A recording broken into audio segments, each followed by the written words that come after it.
Tapi yang jelas mengapa kita usir setan? Karena setan itu lagi geram untuk menyerang anak-anak Tuhan. Lukas 9 ayat 40-41. Dan aku telah meminta kepada murid-muridmu supaya mereka mengusir roh itu, tapi mereka tidak dapat. Maka kata Yesus, hei kamu angkatan yang tidak apa? Dan jadi kalau orang Kristen tidak bisa usir setan, disebut apa? Tidak percaya. Pertama, tidak percaya. Yang kedua, sesat. Alkitab berkata, ampunilah kami, tapi lepaskanlah kami dari yang jahat. Jadi pelepasan itu penting. Our Father in Thank heaven, you, Lord. In the name of Jesus. help me please for today. Bless our family. Amen.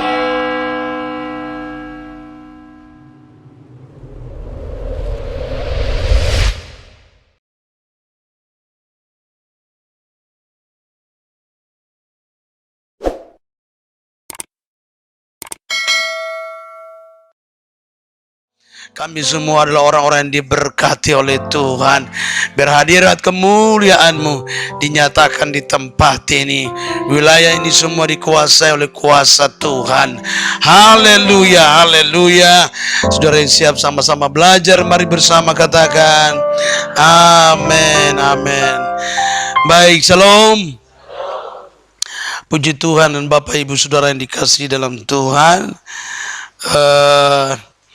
Hari ini kita dalam pertemuan ke-8 kita belajar tentang peperangan rohani. Baik, kemarin saya sudah sampaikan sedikit latar belakang tentang peperangan rohani. Jadi peperangan rohani itu asal ajarannya dari Tuhan dan bukan ajaran satu gereja tertentu, tapi dan juga bukan ajaran satu doktrin tertentu, tapi itu ajaran daripada Tuhan Yesus Kristus. Memang Tuhan mau supaya kita usir setan. Luar biasa. Baik. Nah, kemudian mengapa kita harus mengadakan peperangan rohani? Kalau kemarin saya sudah jelaskan sedikit mengapa kita harus mengadakan peperangan rohani. Secara cepat saya akan bacakan.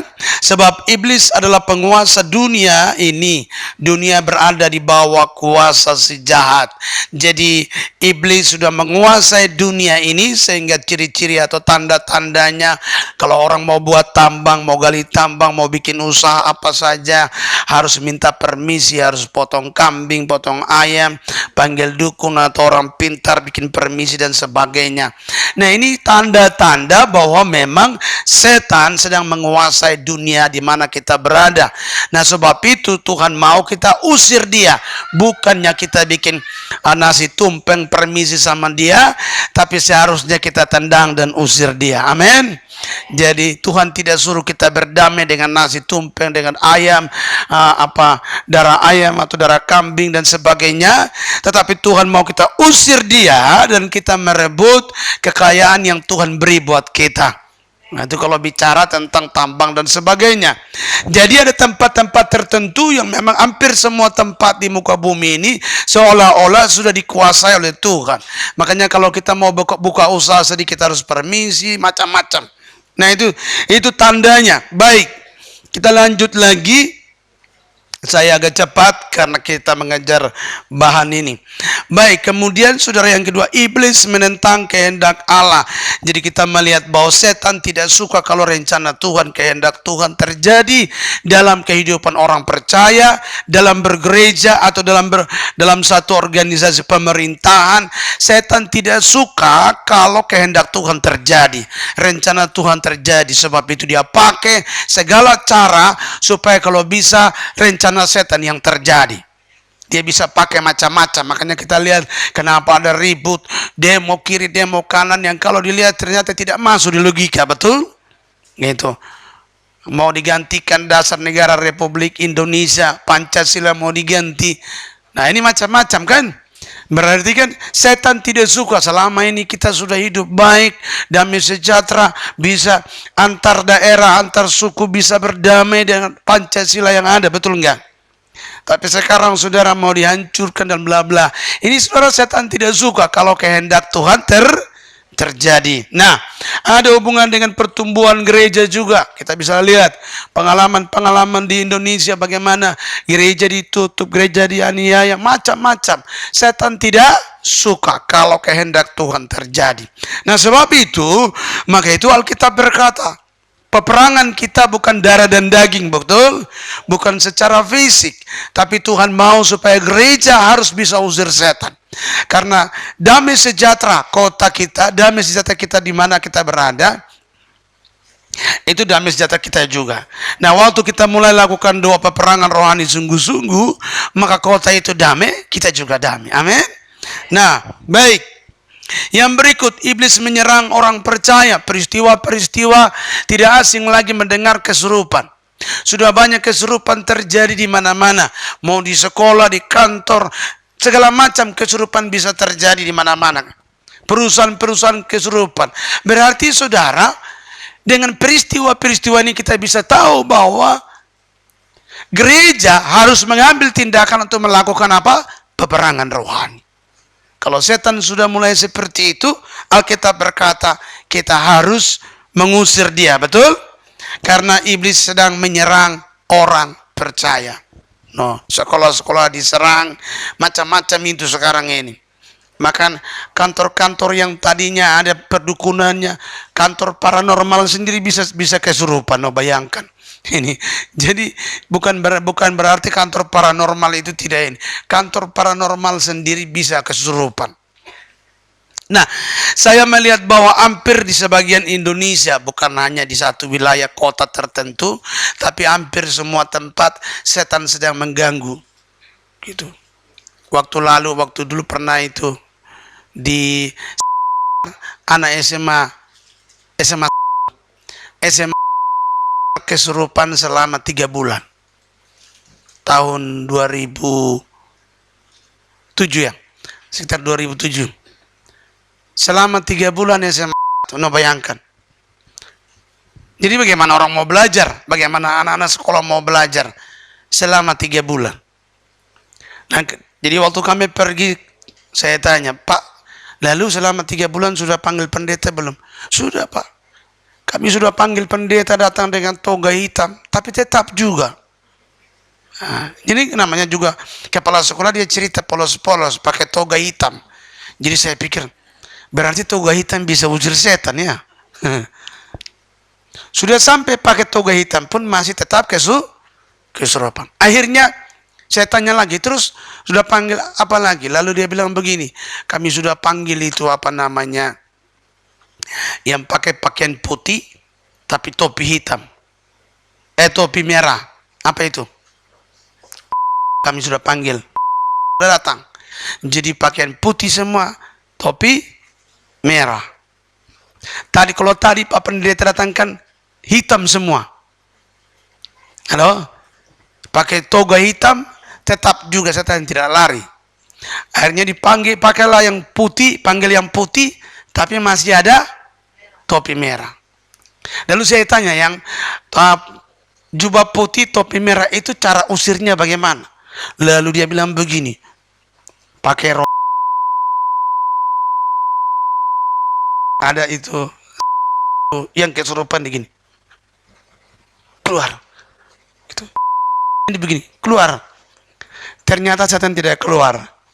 Jadi akhirnya keluar. Usirnya itu nama usir setan. Halo, harus nama Yesus. Gitu. Nanti kita belajar tentang perlengkapan senjata rohani. Di situ baru seru. Nah, lalu saya tanya lagi, terus bagaimana selama 3 bulan? Oh, kami sudah panggil, akhirnya kami panggil yang putih. Rupanya hitam tidak bisa. Putih pakai topi merah juga tidak bisa. Akhirnya panggil lagi putih. Semua putih, ya dah. Di kepala juga diikat putih. Apa itu? Panggillah. Dibikin ternyata juga tidak bisa juga. Akhirnya kepala sekolah bingung. Kenapa ini kesurupan sampai 3 bulan? Lalu dia punya guru BP-nya bilang begini, guru BP-nya itu, lalu dia bilang begini, Pak Pendeta, kami sampai sudah bawa anak-anak ini taruh di bawah mimbar gereja. Kami sudah bawa ke gereja, taruh di bawah mimbar gereja. Masih kesurupan juga. Dalam hati saya, berarti mimbar gereja bisa usir setan. Ini konsep pemahaman gereja selama ini kan begitu. Oh, hati-hati itu gedung gereja itu. Kalau masuk ke gereja, berarti sudah kudus-kudus. Nanti pulang dari gereja, terserah, mabok juga jalan terus. Jadi konsepnya kalau bawa orang yang kesurupan datang ke gereja, berarti langsung sembuh. Padahal tidak ada ayatnya, mimbar usir setan, tidak ada. Betul? Tidak ada ayatnya, nanti mimbar usir setan, atau tiba-tiba, apa namanya? Tidak ada kan? Kalau mimbar bisa usir setan, gereja-gereja yang mimbarnya besar, wah repot loh. Pak saudara kesurupan, ada yang kesurupan tinggal di gang yang paling sempit lagi. Mimbar tidak bisa masuk. Halo. Jadi konsep-konsep pemahaman tentang usir setan ini macam-macam. Kenapa? Karena pengajaran usir setan tidak ada di gereja. Halo? Ya akhirnya masing-masing tafsirkan sendiri. Pak, kami sudah bawa sampai ke gedung gereja, kami sudah taruh di bawah gereja, di bawah mimbar, masih kesurupan juga. Ini kan tidak masuk logika. Seharusnya guru BP itu dia doakan, dia usir setan, betul nggak? Supaya orang itu sembuh, bukan dia bawa orang yang kesurupan sampai di gereja, taruh di bawah gereja sambil nunggu ada mujizat atau tidak. Halo? Ini kan sudah salah konsep pemahamannya. Makanya saudara gitu, yang toga hitam datang juga belum terjadi, belum pemulihan. Jubah putih topi merah juga belum. Akhirnya kita pakai lagi yang putih-putih, siapa tahu yang putih-putih setan takut. Sama saja. Gitu. Ternyata kuncinya di mana? Memang gereja harus belajar usir setan. Gitu. Hampir saya lihat, saya temukan banyak sekali peristiwa-peristiwa di mana gitu dari Indonesia Timur sampai Barat. Peristiwa gereja, ini masalah di gereja, belum di luar gereja loh. Dalam gereja saja gereja tidak sanggup mengusir, apalagi yang di luar. Loh? Nah, jadi memang kita perlu gitu. Kalau iblis mulai menyerang, berarti gereja juga harus siap untuk melawan. Coba kita baca 1 Petrus 5 ayat 8. 1 Petrus 5 ayat 8. Yang sudah dapat coba silakan dibaca dengan cepat. Sadarlah dan berjaga-jagalah melawan musuh iblis, berjalan terlilit sana seperti singa yang mengaum-ngaum dan mencari orang yang dapat ditelannya. Ya, lawanlah Dia dengan iman yang iya. sebab kamu tahu bahwa semua saudaramu di seluruh dunia menanggung penderitaan yang sama. Nah ternyata saudara, setan itu bukan hanya satu tempat, hampir seluruh dunia, betul? Menanggung hal yang sama. Jadi kesurupan bisa terjadi di seluruh dunia loh. Amin. Halo, Alkitab yang bilang ya. Nah berarti gereja di seluruh dunia harus belajar usir setan. Nah, karena setan menyerang, maka kita disuruh lawan, betul? Lawanlah dia, Alkitab berkata. Lawanlah dia, usirlah dia. Puji Tuhan, kami bisa diskusikan dengan kepala sekolah, lalu janjian sore hari datang, kami datang. Begitu sampai Tuhan bukakan tentang sekolah itu. Baru di depan gedung Tuhan sudah buka.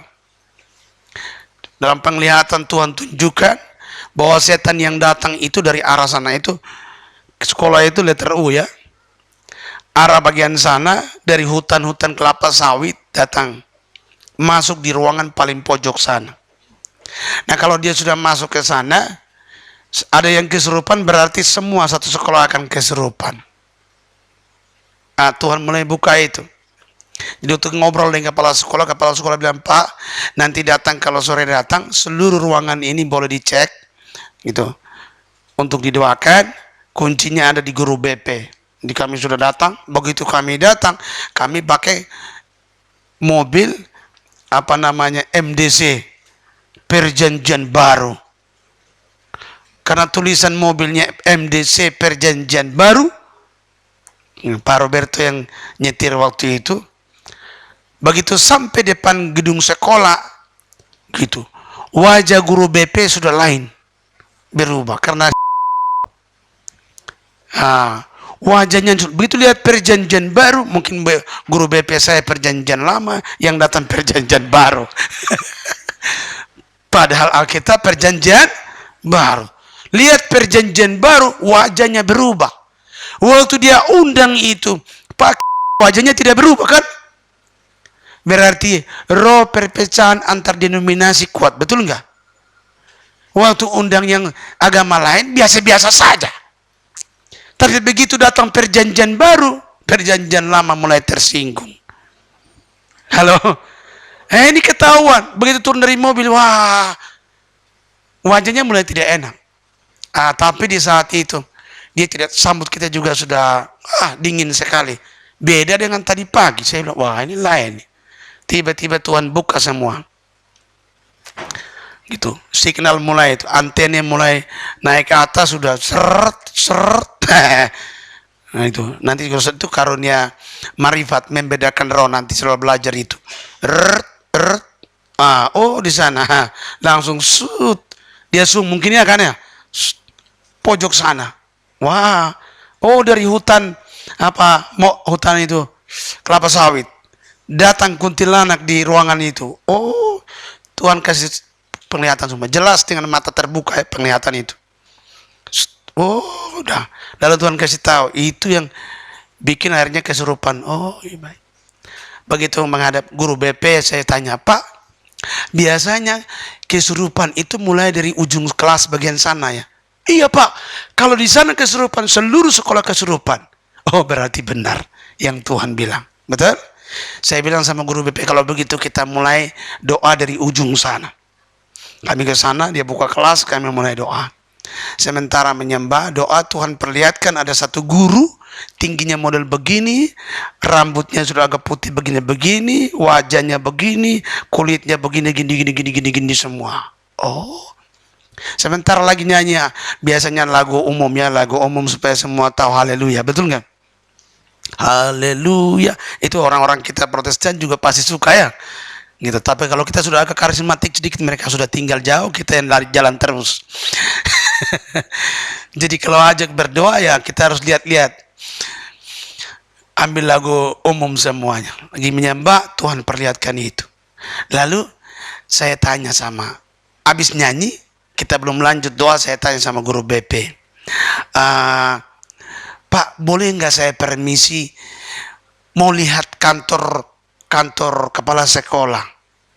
Dia tanya, buat apa Pak? Saya mau lihat foto-foto guru-guru. Karena tadi penglihatan itu Tuhan katakan ada guru. Nah, untuk meneguhkan penglihatan itu saya perlu lihat foto guru-guru.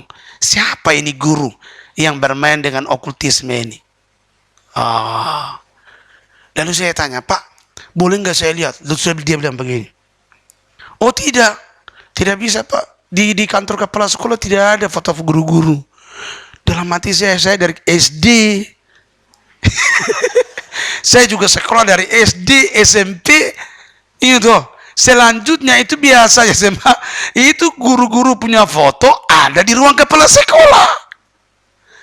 Lalu tiba-tiba, oh tidak bisa. Dalam hati saya, berarti setan sudah mulai pakai guru BP untuk menghalangi kehendak Tuhan. Tuhan sedang bukakan kedok sekolah itu, dan guru yang bermain dengan perdukunan di dalam, Tuhan lagi buka.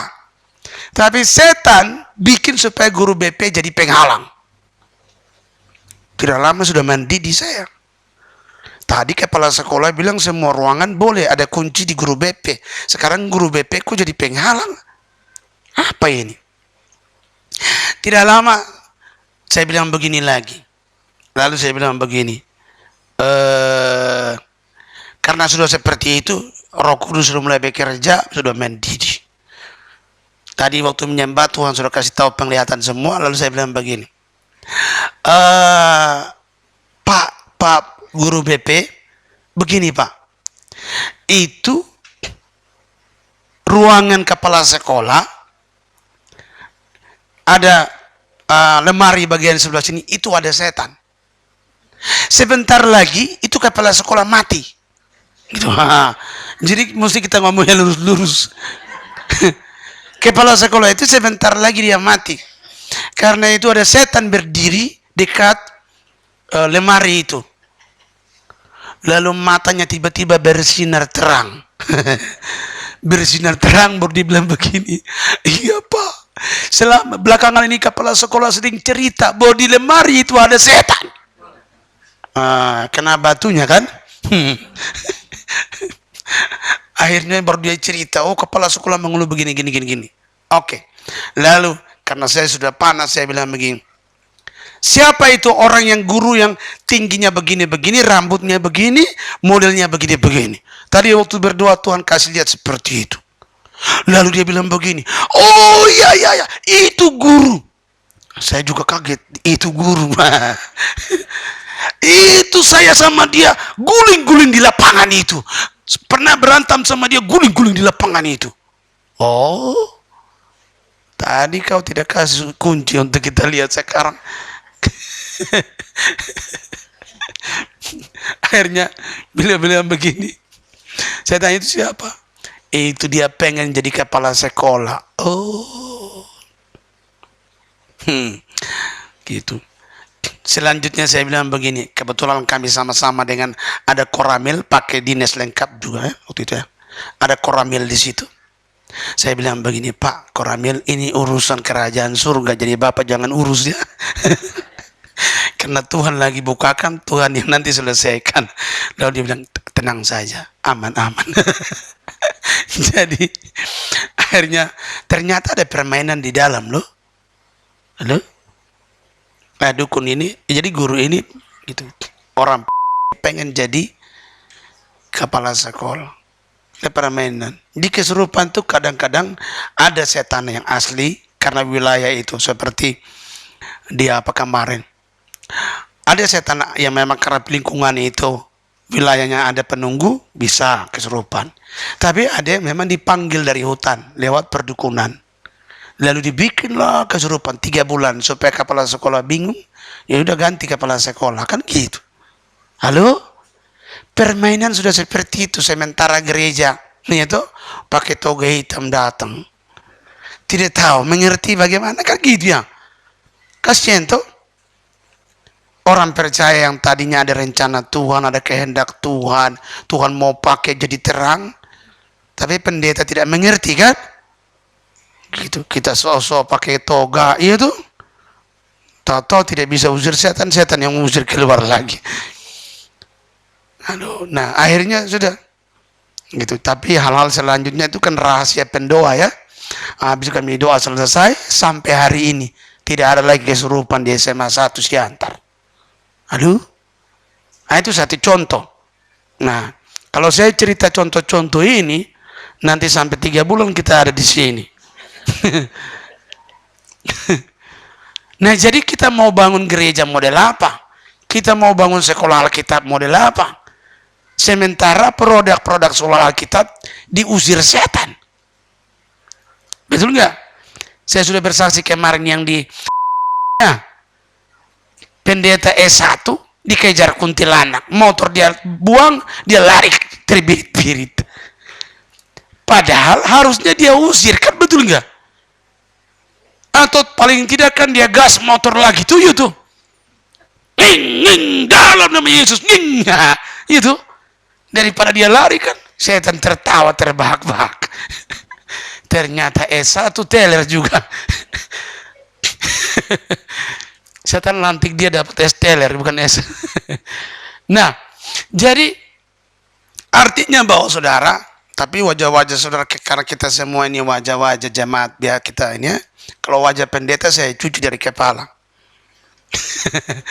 Kalau wajah pendeta saya lebih panas lagi.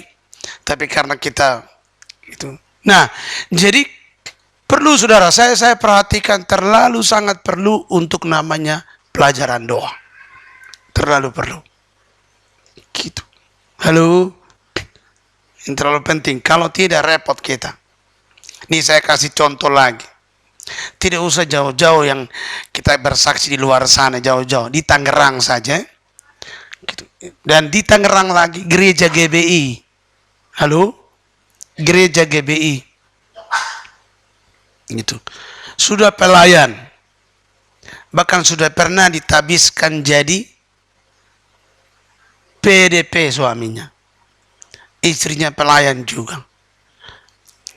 Bisa dibawa setan masuk dalam Sungai Cisadane. Halo? Ngiring gitu. Halo. Ih, kayaknya. Gitu. Ini kan sudah aneh nih. Betul nggak? Jadi kalau seandainya sekolah Alkitab masih terlalu, wah ngapain itu doa, sekolah doa yang ngapain? Nanti saya cuci, kalau ada pendeta begitu saya cuci dia punya kepala sampai di kaki. Karena bukti di lapangan terlalu banyak, saya bisa panggil saksi-saksi hidupnya itu. Mereka masih hidup sampai sekarang. Halo? Gitu. Nah yang sudah gini loh. Makanya saya pikir, aduh Tuhan, sampai seperti ini ya. Gitu. Nah, jadi baik. Kalau itu kita pelajari tentang kerajaan-kerajaan setan, bagaimana itu. Dalam Cisadane kan ada kerajaan setan di dalam bumi itu. Di dalam sungai itu. Sehingga setiap tahun kan dia harus minta korban, betul nggak? Halo? Tahu nggak? Pernah tahu nggak tuh? Cisadane setiap tahun tuh pasti ada anak yang meninggal di sungai itu. Karena ada buaya putih di situ. Halo. Jadi di dalam bumi itu, dalam sungai itu ada kerajaan setan. Gitu. Nah, baik itu nanti sebentar saya terangkan kita mengenal tentang kerajaan-kerajaan setan. Oke, kita lanjut. Iblis membutakan pikiran orang tidak percaya. Nah, kemudian iblis mendakwa orang percaya. Iblis lagi marah besar kepada orang percaya. Nah, kemudian iblis memburu atau gereja ya. Iblis atau naga memerangi keturunannya. Nah, ini kalau kita saudara pelan-pelan dijelasin, ini memang luas. Tapi yang jelas mengapa kita usir setan? Karena setan itu lagi geram untuk menyerang anak-anak Tuhan. Nah, sebab itu kita harus lawan dia. Karena Alkitab tadi berkata 1 Petrus bahwa lawanlah dia dengan iman. Nah, baik kita lanjut. Apa kata Yesus jika gereja atau orang percaya atau hamba Tuhan tidak dapat mengadakan peperangan rohani? Lukas 9 ayat 40-41. Dan aku telah meminta kepada murid-muridmu supaya mereka mengusir roh itu, tapi mereka tidak dapat. Maka kata Yesus, hei kamu angkatan yang tidak apa? Dan jadi kalau orang Kristen tidak bisa usir setan disebut apa? Tidak percaya. Pertama tidak percaya. Yang kedua sesat. Halo? Berapa banyak yang kena cap ini? Kalau seandainya pendeta tidak bisa usir setan, berarti pendeta itu apa? Apalagi pendeta yang diusir setan. Berarti pendeta disebut apa? Jangan takut ngomong. Alkitab yang bilang apa? Waduh, ngeri ya, saudara yang ngomong aja, bukan saya. Apalagi kalau pendeta tidak bisa usir setan saja dibilang sesat, apalagi diusir setan, berarti sesat punya kakak lagi. Betul atau tidak? Ini. Nah, kalau kita nggak bisa usir setan, Tuhan bilang kita kurang percaya dan sesat loh. Saya percaya habis ini semua label itu tidak ada lagi di sini. Amin. Kita semua orang-orang yang tidak sesat bisa usir setan. Luar biasa. Baik. Kita lanjut. Tingkatan peperangan rohani dalam struktur kuasa kegelapan. Efesus 6 ayat 12. Karena perjuangan kita bukanlah melawan darah dan daging, tetapi melawan pemerintah-pemerintah, melawan penguasa-penguasa, melawan penghulu-penghulu dunia yang gelap ini, melawan roh-roh jahat di udara. Nah, jadi saudara, tingkatan peperangan rohani itu dimulai dari tingkat roh jahat, kemudian penghulu, kemudian penguasa, kemudian pemerintah, lalu di atasnya itu maut dan pemimpin maut. Nah, jadi ini struktur kerajaan setan. Sebelum kita mengusir setan, kita perlu belajar mengerti kerajaan setan itu seperti apa, strukturnya itu seperti apa. Nah, setan itu punya struktur kerajaan segitiga. Jadi seperti segitiga piramid. Semakin ke atas semakin sedikit. Itu setan itu. Semakin ke atas semakin mengerucut, semakin sedikit menuju kepada siapa? Raja setan atau raja iblis. Betul? Menuju kepada rajanya. Namanya kerajaan, jadi ada rajanya, betul? Kalau ada rajanya, ada bawaannya, mungkin menteri-menterinya, pejabat-pejabat di bawahnya, dan seterusnya, sampai rakyat yang kecil. Nah, jadi roh-roh jahat pertama, tingkatan yang paling rendah disebut roh jahat, dalam bahasa Greek disebut daimon atau roh ponera. Nah, ini disebut roh jahat. Roh jahat ini, saudara, dia berbentuk seperti monyet. Tahu monyet? Nah, seperti monyet, cuma tingginya seperti ini, monyet. Lalu saudara, dia tinggi, tidak terlalu tinggi dari mimbar ini, mungkin seperti ini. Lalu saudara, ekornya itu bisa tajam. Kalau yang ekornya naik ke atas sampai tajam, itu berarti dia pemimpin dari roh-roh jahat yang ada. Jadi roh jahat itu banyak, tapi ada pemimpinnya. Selevel memang bentuk roh jahat juga. Nanti kalau Tuhan buka mata saudara, saudara bisa lihat bagaimana roh jahat itu. Nah, saudara, siapa yang pernah lihat kumpulan ikan-ikan kecil di laut? Jadi saudara pergi ke pinggir laut, lihat kumpulan-kumpulan ikan kecil. Biasanya tuh mereka berkumpul banyak-banyak, betul? Lalu kalau ada ikan besar datang, nanti begitu ikan besar datang kacaukan mereka bisa berpindah dengan serempak, betul nggak? Nah, gitu, cepat gitu. Walaupun ada satu atau dua ekor yang dikejar oleh ikan besar, dia akan bisa berputar-putar, dia kembali lagi ke grupnya. Nah, roh jahat itu punya kelompok. Memang roh jahat itu banyak sekali, seperti kelompok ikan-ikan teri kecil itu. Nah, tapi berkelompok gitu, dan mereka ada pemimpinnya. Jadi pemimpinnya kemana? Ikut semuanya itu. Jadi waktu roh jahat masuk dalam manusia, begitu dia masuk, banyak yang masuk dalam manusia. Karena roh jahat itu berkelompok. Jadi jumlahnya itu banyak. Gitu. Tergantung berapa kelompok yang masuk dalam orangnya itu, kan begitu. Tapi berkelompok-kelompok. Nah, dan roh jahat ini, saudara, dia kalau bergerak cepat sekali. Nah, seperti ikan-ikan kecil itu. Ser gitu, cepat sekali. Rombongannya tuh bisa cepat kemana-mana. Jadi dia bisa ada di sini, tiba-tiba ke sana, cepat sekali. Nah, itu kumpulan roh jahat. Dan untuk mengetahui dia punya pemimpinnya, selalu ekornya ke atas agak tajam seperti tombak. Nah, itu namanya roh jahat. Tugasnya adalah menaburkan pikiran-pikiran jahat. Jadi kalau dia turun di satu kampung, bisa satu kampung itu punya pikiran jahat semuanya. Atau dia turun satu kota, bisa seperti itu. Makanya kalau orang kesurupan, satu pabrik kesurupan, itu roh jahat turun, bisa. Kalau tiba semuanya kesurupan, pikirannya mulai jahat semuanya gitu. Atau seperti tiba-tiba yang demo-demo, begitu demo tiba-tiba semuanya langsung seperti berbuat jahat, ya kan? Tahun 98 ya. Gitu. Itu berarti roh jahat sudah turun. Masuk ke dalam manusia, akhirnya manusia sudah tidak bisa terkendali lagi. Jadi kalau dilihat, ini bukan manusia lagi, kan gitu. Nah, itu roh jahat. Nah, kalau sampai dia bergerak seperti ada masuk ke satu kota gitu dengan bentuk, masuk ke dalam bentuk-bentuk demo yang besar. Nah, itu sudah itu sudah bicara yang lebih luas lagi. Ada kiriman dari atas dengan kendaraannya, ada kendaraannya lewat awan-awan hitam, awan-awan gelap. Baik, nanti saya jelaskan itu. Nah, kemudian yang berikut. Dan roh ini kita bisa usir dengan nama Yesus. Waktu saudara sebut nama Yesus, maka roh jahat ini gampang sekali untuk pergi lah.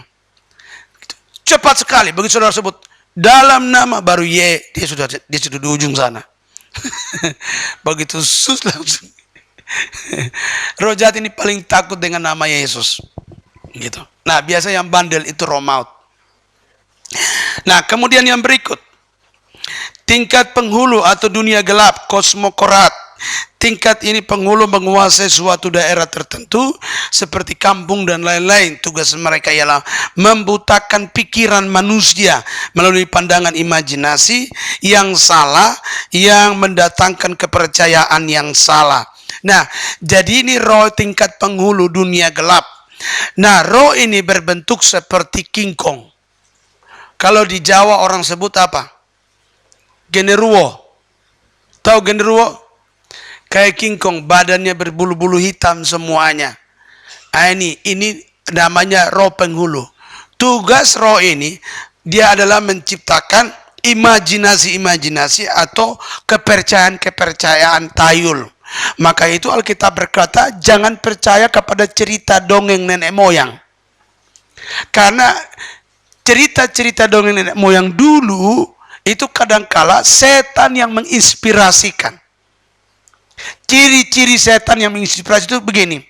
Kak, hati-hati, jangan kalau jalan lewat itu jembatan, ada batu besar, jangan disentuh. Kalau sentuh nanti sakit. Nah, karena sudah ada cerita begitu, orang di kampung itu kalau lewat sentuh batu itu memang kena sakit. Kenapa bisa sakit? Karena kepercayaan. Siapa yang bikin cerita itu? Setan. Supaya lewat kesempatan itu, dia bisa membuat orang sakit. Karena setan tidak bisa menyerang kalau tanpa ada alasan. Betul? Halo? Kalau setan bisa nyerang, kita sudah habis semua ini. Betul nggak? Tapi dia tidak bisa menyerang tanpa ada alasan. Tanpa ada sebab akibat. Maka itu kalau kita lihat dari jalur keturunan, bla bla bla dan semuanya, gitu. Jangan membuat bagimu patung yang menyerupai apapun sujud menyembah kepadanya, itu dan bla dan semuanya. Itu bicara pelepasan nanti. Nah, jadi saudara bahwa roh ini saudara dia tugasnya adalah membuat cerita-cerita gitu, kepercayaan-kepercayaan tayul, kepercayaan-kepercayaan dongeng. Tapi memang begitu kalau ada dilakukan atau langgar cerita itu kena akibat. Berarti ini tandanya setan atau genderuwo di wilayah itu sudah dari zaman dulu. Saudara bisa cari tahu itu. Oh, berarti di wilayah ini ada penghulunya. Gitu. Nah, itu cara pemetaan rohaninya seperti itu. Kampung A mengatakan kalau minta garam malam-malam tidak apa-apa. Kampung B, oh jangan minta garam pada waktu malam, pamali. Berarti kampung A tidak ada cerita tentang genderuwo. Tapi kampung B sudah ada cerita tentang genderuwo. Genderuwo sudah bikin cerita dongeng nenek moyang. Gitu. Nah, jadi hampir di seluruh Indonesia kalau kita lihat di kampung-kampung, masing-masing kampung punya pamali, betul nggak? Gitu. Punya cerita tayul. Oh, jangan langgar ini, jangan buat ini, jangan ini, dan sebagainya. Dan kadang-kadang itu masuk ke dalam budaya dan tradisi yang sama sekali kita tidak tahu bahwa itu bukan ciptaan orang tua nenek moyang kita dulu murni, tapi itu datangnya dari setan. Begitu kita pelihara budaya itu, setan tambah subur lagi, betul? Dia tambah subur berada di balik budaya dan tradisi. Sehingga waktu kita percaya Yesus, gereja boleh-boleh gereja, beribadah, tapi pulang budaya itu tetap kita pertahankan. Kita nggak tahu bahwa di balik itu yang menciptakan budaya itu setan. Akhirnya rohani tidak bertumbuh. Jadi orang Kristen biasa saja. Mau bertumbuh juga enggak, panas juga tidak, dingin juga tidak. Karena apa? Kita kompromi tanpa mengerti. Dibutakan. Pikiran dibutakan. Jadi kita kompromi tanpa mengerti. Nah, ini bahaya. Yang lebih bahaya kalau kompromi tanpa mengerti.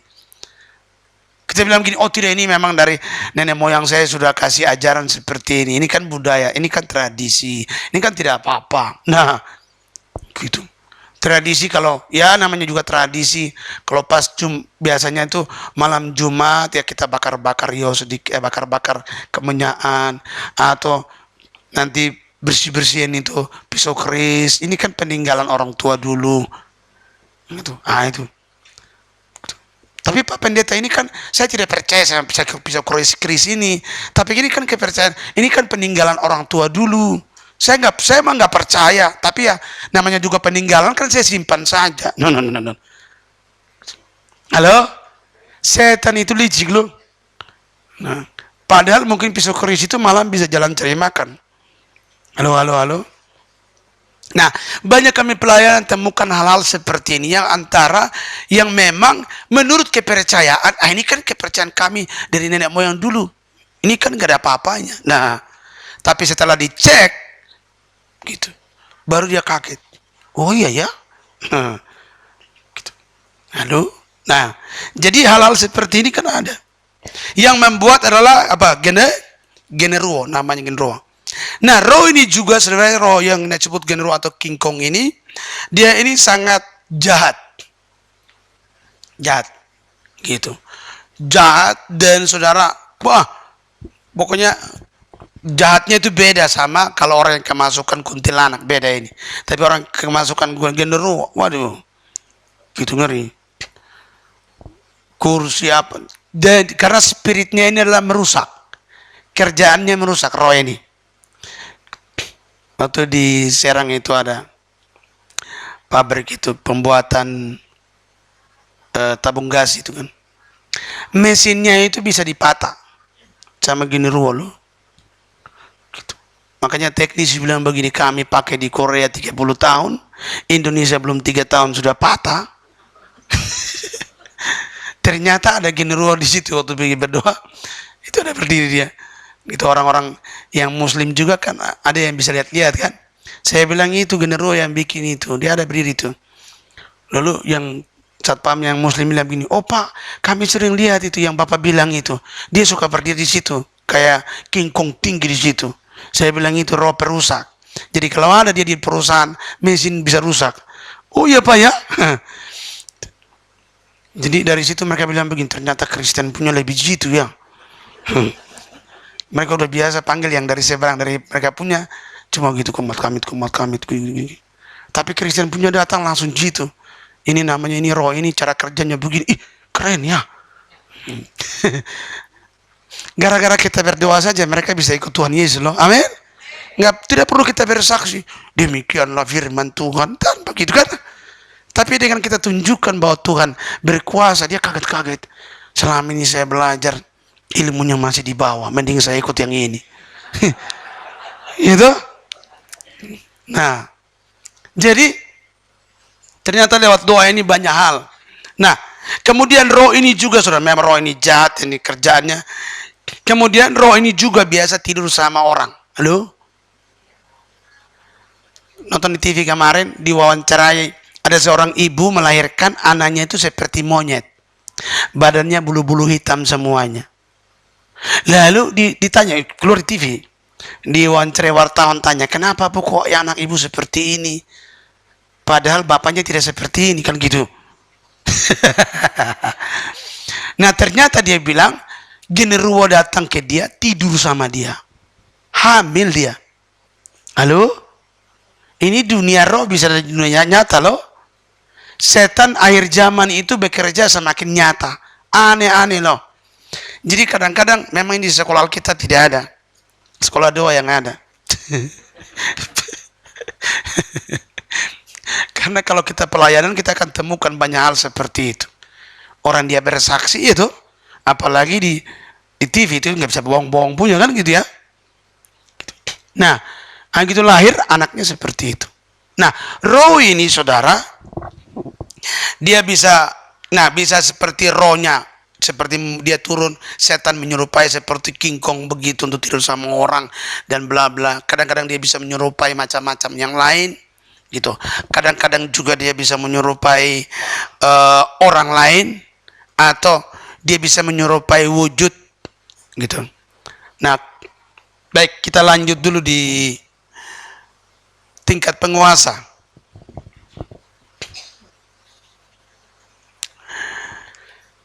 Tingkat penguasa atau disebut exousia Gerika. Wilayah kekuasaan menguasai suatu daerah, provinsi, kabupaten, gunung, mata air, danau, dan wilayah yang oleh kerajaan kegelapan dianggap strategis untuk dikuasainya. Seperti orang di Gerasa yang dikerasukan setan atau legion. Nah, ini sudah banyak penguasa yang masuk dia.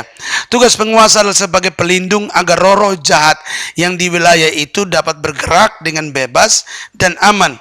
Ia juga bertugas untuk menguasai dan mengikat. Nah, dalam Markus 5 ayat 10 dikatakan, ia memohon dengan sangat supaya Yesus jangan mengusir roh itu keluar dari daerah itu. Nah, yang masuk ke dalam itu berjumlah legion. Nah, ternyata di dalam pemimpinnya, di dalam roh itu, jadi roh-roh jahat banyak yang masuk. Kenapa banyak yang masuk? Karena di dalamnya ada pemimpin atau penguasa, tingkat penguasa. Ini disebut roh penguasa. Dia modelnya seperti kuntilanak. Jadi kalau sudah bicara kuntilanak, orang bilang begini, oh wilayah sini pernah ada kuntilanak. Berarti wilayah itu, roh jahat yang menguasai wilayah itu adalah tingkat penguasa. Biasanya penguasa ini dia harus menguasai daerah-daerah tertentu yang memang dianggap bisa mempengaruhi banyak orang. Itu seperti mata air. Dia tinggal di sana supaya nanti orang datang, begitu mau ambil air harus nyembah dia, harus sesajen. Gitu. Di Pulau Rajua itu, saudara, pulau yang perbatasan Australia, Pulau Rajua, itu mereka itu biasanya bikin upacara setiap tahun untuk panggil air. Jadi mereka panggil, karena daerah kering, mereka panggil nyonya keluar dari mata air. Kalau air sudah mulai tinggal sedikit, mereka harus bikin upacara. Dan tiap 6 tahun itu bikin upacara besar-besaran. Upacara memanggil nyonya supaya air nanti keluar, katanya gitu. Nah, ternyata yang dipanggil keluar itu kuntilanak, nanti keluar modelnya seperti ratu yang keluar dari mata air. Jadi kalau mereka sudah panggil begitu, nanti mata air akan mengalir keluar. Dan mereka mulai timba air. Dan itu upacara jingi tiu. Jingi artinya tertolak, tiu artinya dari Allah. Agama namanya agama jingi tiu. Halo? Gitu. Nah, itu juga banyak angkernya. Nah, jadi saudara, tingkat penguasa atau disebut ini bentuknya memang seperti kuntilanak. Siapa yang tahu kuntilanak? Semua tahu ya. Pernah lihat? Belum pernah lihat? Pernah dikejar? Belum? Oh, lihat saja belum ya. Mimpi didatangin kuntilanak ada? Tidak ada? Ada? Oh, tidak ada. Kayaknya ada. Oh, ada. Ya, ada. Lalu nonton filmnya kuntilanak? Pernah ya? Indonesia kan banyak film kuntilanak, Susana kan, Si Manis Jembatan Ancol, itu Lorong Casablanca. Nah, itu kuntilanak. Nah, jadi begini saudara, kuntilanak ini ada model-modelnya, banyak model. Tapi satu semua adalah kuntilanak. Nah, ini yang saudara sebenarnya malaikat jahat yang dilempar ke bumi. Halo? Jadi kuntilanak itu bukan orang yang hamil tua lalu meninggal jadi kuntilanak, tidak ada itu. Itu cerita. Nah, ini namanya cerita dongeng nenek moyang. Jadi kalau ibu hamil jalan malam-malam harus bawa paku, ya tuh. Kalau tidak disambar kuntilanak nanti jadi kuntilanak katanya. Ini kepercayaan aneh-aneh. Gitu. Usir setan bukan pakai paku ya. Nah, jadi tingkat penguasa ini saudara, nah dia bisa bermanifestasi dalam banyak hal. Dia bisa masuk dalam tubuh manusia lewat benda, lewat media, susuk. Siapa yang pernah pakai susuk? Kalau orang pakai susuk saudara, itu yang masuk dalam tubuhnya setan kuntilanak. Kuntilanaklah yang bisa bermanifestasi ke dalam setiap benda, baik pisau keris, itu ada orang ditancap dari kepalanya pisau keris, diusap begini selesai, pisau sudah di dalam tubuhnya. Lalu tangannya dipotong, masukkan besi, disambung lagi. Itu kuntilanak semua. Halo? Dia angkat pisau kerisnya, dia baca, dia sebut nama orang, alamatnya dia sebut, dia lapas. Nanti kembali pisaunya, sudah ada darah di ujung. Berarti orangnya sudah mati. Halo? Anak panah dilepas ke atas, sebut nama orang, udah pergi. Yang bawa pergi siapa? Kuntilanak yang bawa. Halo? Nah, ini pekerjaan kuntilanak. Jadi roh ini saudara memang kelihatannya seperti biasa, tetapi justru ini yang paling jahat. Namun dia jahatnya itu masih terselubung. Halo? Jahatnya itu masih terselubung dengan modelnya, manisnya. Beda dengan genderuwo kan? Jadi ini yang disebut dengan malaikat terang. Kadang-kadang bisa seperti Betty, beda-beda tipis. Nah memang hal seperti ini sangat luas kalau saya jelaskan satu persatu tentang ini gitu. Waktu pelayanan di satu tempat, ada satu bapak, masyarakat itu bilang begini. Di satu desa kami masuk, masyarakat bilang begini, Pak Pendeta, di sini ada yang punya karunia juga. Saya tanya, apa? Dia bisa penglihatan dan bisa kesembuhan ilahi. Oh, lalu apa lagi? Dia bisa juga melahirkan orang. Kayak bidan gitu ya. Tapi dia punya karunia melahirkan. Saya pikir, oh mungkin dia tidak tahu karunia apa, talenta apa kan gitu ya. Masa karunia melahirkan? Tidak ada di Alkitab karunia melahirkan. Tapi hati saya tidak damai sejahtera, cuma pikiran saya, oh mungkin dia tidak mengerti. Tapi waktu ngomong begitu, hati saya sudah nggak damai sejahtera. Lalu saya bilang begini, kalau begitu panggil bapak itu karena banyak jiwa yang harus dilayani, biar datang. Dan saya pikir orang persekutuan doa kan bisa tuh. Datang aja kita sama-sama. Begitu datang dia, saudara, kumis tak putar. Oh, paraden kayak paraden. Kalau di kampung orang mau jenggot, mau kumis tidak apa-apa. Tapi begitu lihat kumis tak putar, agak beda. Bedanya memang bukan kumisnya, tapi kayaknya ada sesuatu. Tapi saya bilang, udah Pak, saya tidak akan suruh dia pelayanan, dia cuma ikut-ikut saja. Hari pertama Tuhan juga belum buka, hari kedua juga belum. Hari ketiga, lagi doakan satu anak bayi yang sudah hampir meninggal. Saking saya sayang itu anak, saya peluk dia, menangis sama Tuhan, minta supaya Tuhan sembuhkan. Sementara berdoa sungguh-sungguh, bukannya lihat masalah anak ini, Tuhan perlihatkan kumis tak putar ini. Wah, jelas-jelas di depan saya. Wah, dia ambil dari gua di arah sana, dia bertapa, gini. Oh, ketemu dengan kuntilanak buat dia begini. Hah? Hidup dia dengan kuntilanak. Diputar seperti film. Saya lepas anak itu, habis saya panggil dia ke belakang. Sini Bapak. Gitu, 4 mata kan? Bawa sampai di belakang rumah. Saya bilang begini, Bapak pakai dari setan, dari kuntilanak kan? Matanya melotot. Ternyata dia jago di 3 kampung itu. Kampung Kenan, Oimova, Kampung Butin. Raja Timur yang disebut kampung wilayah Raja Nope tunduk semua sama dia. Wah, udah keturunan raja aja tunduk sama dia. Ilmunya tinggi sekali. Saya bilang, sekarang juga kita ke rumah. Gitu. Setelah kami ke rumah, pas itu sudah jam 5 sore. Mulai doa sama dia, Tuhan buka satu persatu semua. Gitu, wah gitu. Baru saya tahu cara kerja kuntilanak itu. Waduh, dia sudah kawin dengan kuntilanak, dia harus kasih istri, anaknya dikasih semua sama kuntilanak. Jadi kasih berarti mati. Udah mati, dia hidup dengan kuntilanak. Gitu. Bersetubuh seperti orang biasa, hidup dengan setan itu. Semualah, ngeri-ngeri lah. Satu malam itu dibongkar semua rahasianya satu persatu. Dan saya bilang, udah Pak, begini, Bapak cerita mengaku saja supaya cepat kita berdoa. Karena pemulihan awal, keterbukaan awal dari. Jadi saya bilang, Bapak cerita aja. Begitu dia cerita mulai miring, saya bilang, Bapak mau kosong, itu miring itu. Sebenarnya kan begini. Tuhan bisa kasih tahu loh. Lalu dia bilang begini, oh iya Pak Pendeta, oh iya betul.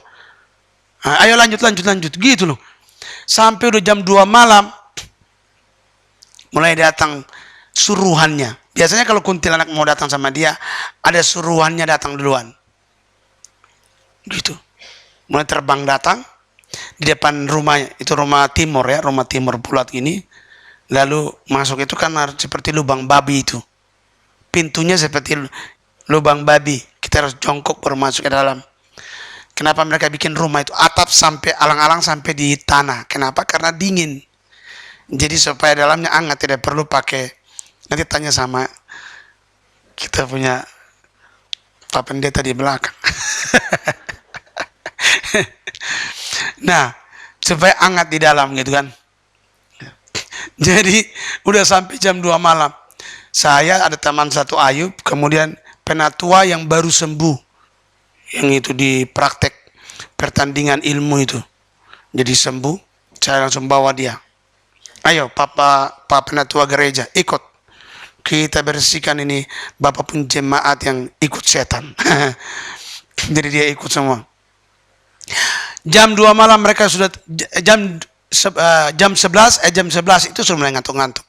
Jam 12 sudah ngorok semua, sudah tidur. Saya sendiri. Waduh. Jam 2 datang suruhannya. Dia bilang begini, Pak, itu sudah datang suruhannya. Oh, terus nanti kenapa? Kalau itu datang berarti nanti kuntilanak itu datang. Wah, itu suasana atmosfer mulai merinding lu. Saya juga mulai itu, aduh, gimana ya? Mulai merinding juga. Tahun 91. Tahun 91 saya baru mulai 3 tahun peperangan rohani. Saya juga, aduh, gimana ini? Orang nama juga baru belajar kan? Duh. Wah, tiba-tiba dapat langsung geng. Wah, dia bilang, Pak, kalau sudah datang bunyi itu berarti dia sudah mau datang. Nanti dia datang pas di depan pintu itu. Wah, saya gini terus. Darah Yesus. Tidak lama Tuhan bilang begini, tadi waktu sebelum mulai kau udah berdoa belum? Sudah. Ya udah, teruskan saja. Wah, mantap. Kalau Tuhan sudah ngomong ya mantap. Lalu saya bilang sama dia, nah, Bapak ini dia sudah takut karena biasanya kalau orang yang pakai ilmu begitu, dia mengaku berarti hari itu juga dia mati. Karena rahasia setan dibongkar kan, setan langsung ambil dia. Malam itu juga kuntilanak terbang ambil dia loh. Jadi dia sudah takut sekali. Gimana nih Pak? Dia udah datang itu gitu. Wah, saya juga waduh gimana nih?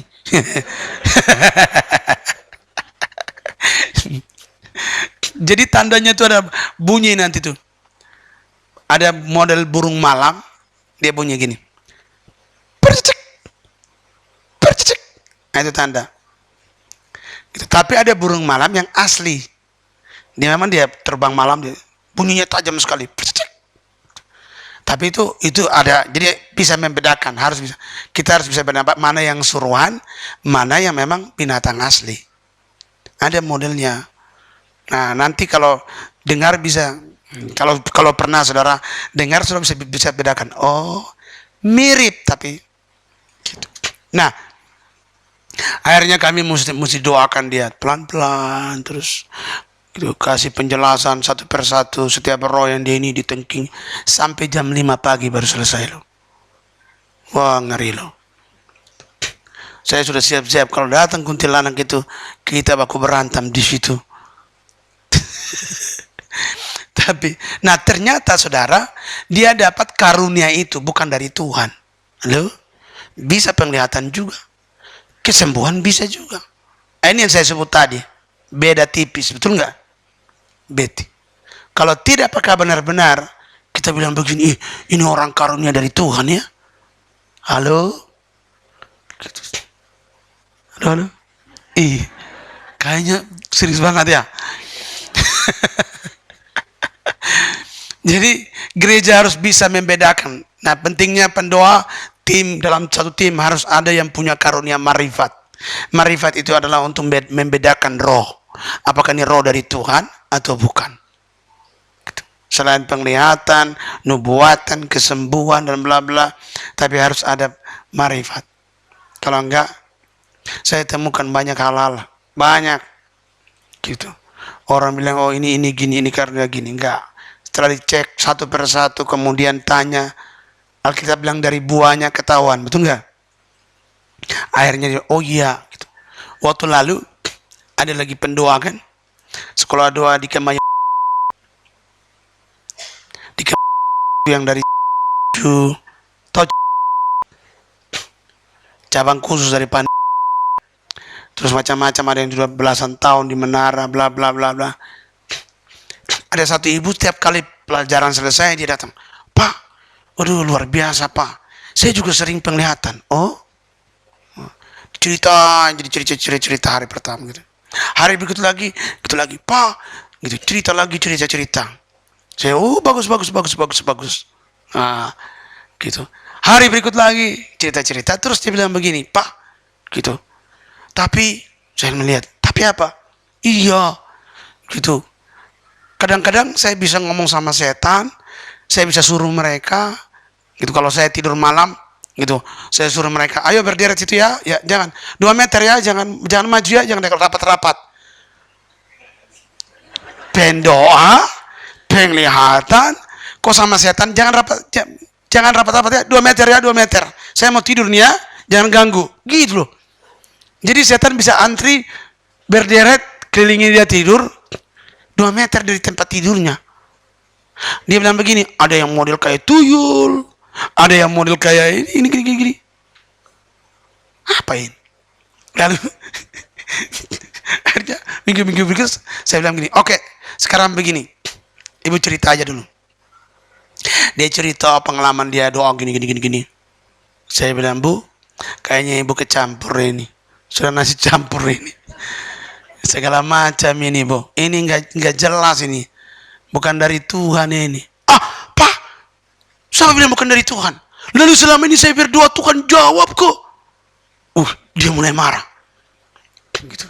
Oh saya pikir, apalagi dia tambah lagi saya. Hukumnya keluar habis saya ini, undang-undang. Wah Pak, tidak bisa. Saya yakin selama ini Tuhan jawab doa saya. Saya doa sungguh-sungguh gini. Saya bilang begini, kalau begitu begini Bu, nanti kita cari satu hari, kita doa bersama, jangan ibu yang cerita, kita doa bersama, nanti kita tanya Tuhan. Daripada ibu cerita, mendingan tidak, kita tanya Tuhan, apakah yang ibu alami ini benar atau tidak. Akhirnya setuju dia, udah. Dia minta doa pelepasan, kita doa. Tapi tanya Tuhan, nyembah Tuhan, kita datang nyembah Tuhan. Ajak dia nyembah Tuhan, cari Tuhan. Tidak lama Tuhan buka semuanya. Lalu saya tanya, Bu, ibu pernah ingat hutan yang lebat? Oh iya. Pas bulan terang, bulan purnama? Iya.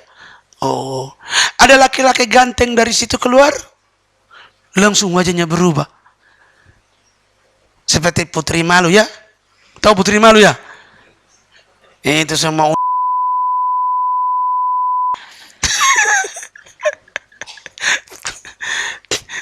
Dia bilang begini, seringkali dia bisa renang gitu, main-main air sama Tuhan Yesus loh. Jadi siram-siram sama Tuhan Yesus di kolam renang. Saya bilang ini orang tambah aneh lagi nih. Lagi renang dia bisa begini, siram sama Yesus. Dia bilang gini, saya sering mandi di kolam renang, siram-siram sama Tuhan Yesus Pak John. Saya dekat sekali sama Yesus. Oke, kita berdoa, kita cek. Tuhan Yesus benaran atau? Nah, ternyata berdoa pergi hutan bulan purnama. Iya. Keluar laki-laki ganteng. Iya, itu yang selama ini ikut saya. Nah, setan itu dia bilang begini, iya Pak, kaget ya. Masa Tuhan Yesus keluar dari hutan bulan purnama? Betul nggak? Halo, ini miring-miring loh. Tapi di gerejanya orang percaya dia punya karunia loh. Halo, ini gitu. Ini bukan di kampung loh, di kota besar nih, metropolitan, polis apakah? Sementara segala macam seminar, ini KKR segala macam semua ada kan? Tapi tumbuhlah seperti ini, beda-beda tipis, makanya penting. Gitu. Jadi kalau gereja merasa sudah wow, sementara hal-hal seperti ini, halo, jadi kalau, dan itu bukan gereja-gereja biasa kan, halo, kalau ditanya nanti kita malu lah, kita halo.